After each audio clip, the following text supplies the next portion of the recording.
What's happening, guys? I'm Dan. Welcome back to the channel. We're diving back into more Michigan beer, and this one is quite festive for this time of year. Halloween. You can see this amazing can art. It is from Austin Brothers out of Alpena, Michigan. Murkel Myers, part of their Merc series, guys. So if you know them and you're familiar with Austin Brothers, they do have these rotational hazies.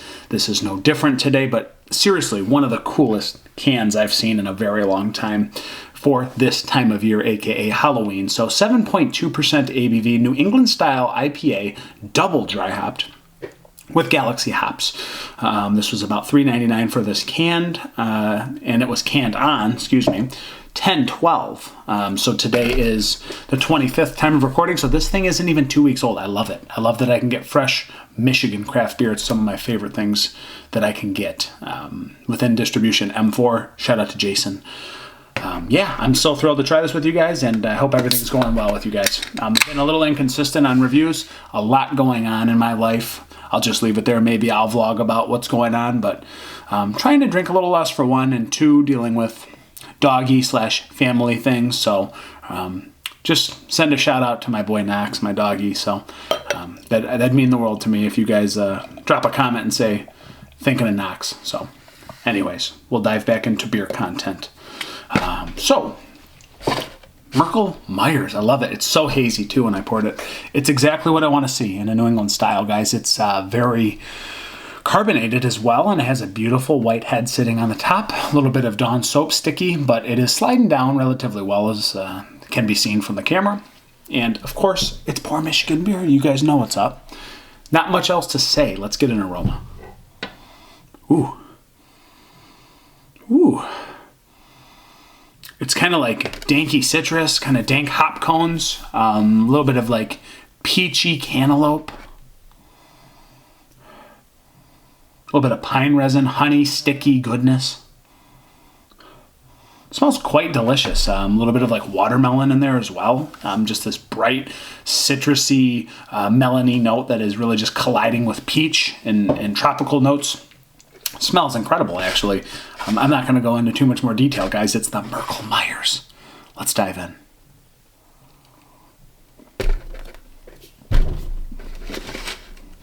Wow. So dry. It's kind of boozy almost. I'm gonna have, my palate's got to adjust to this. This is a lot of action. There is like this strawberry watermelon earthy tone to this beer. And it's got just like this like almost danky, earthy note that I almost can't even pinpoint what it is. It's got such a unique back end to it. It's so dry and so sharp how this finishes. Wow, that's interesting.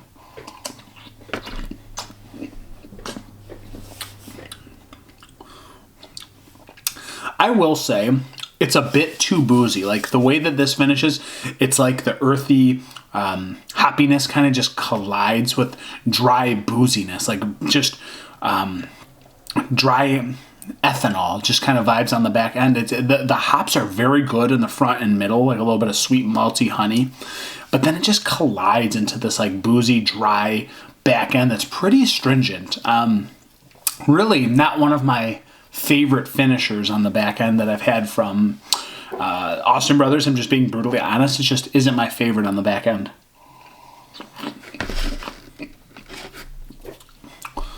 There's a lot of peach. There's a lot of cantaloupe.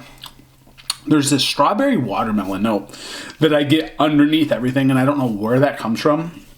I guess Galaxy, I have to do some research. I don't know if you can get like a watermelon note on that, but I'm getting it.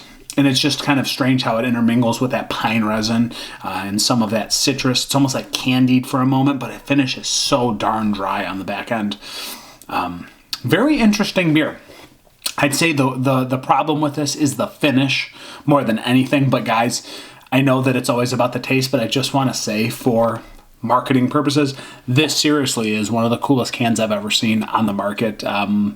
The name, the logo, the whatever you want to say, the can art in general, incredible for Halloween season.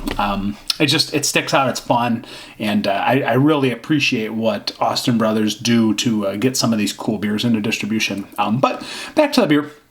not my favorite. It's truly not my favorite. I've had a lot of better beers from them. And maybe this one just isn't refined or as finished as I'd like on that back end. I just want a little bit more softness to this back end.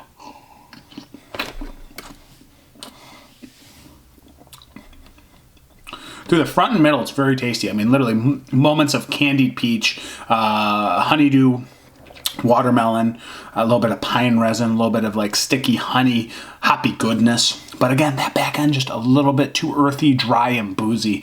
Just comes across a little too sharply for 7.2. But I will say very nice, clean hop profile to this. And it just could have been refined better on that back end in all honesty.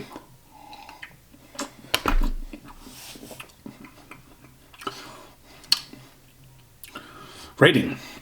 I'm just going to go with a 3.7 out of 5. I really do like the front and middle. The can I give a freaking 5.5 out of 5 because it's one of the coolest things I've ever seen. But back end kind of does ruin the beer for me. Not my favorite in the Murk series that I've had from Austin Brothers. So just a brutal, honest review. 3.7 out of 5, guys. It's not the end of the world, but it's a fun beer. I'm Dan. I'm over and out. Catch you on the next one. Cheers.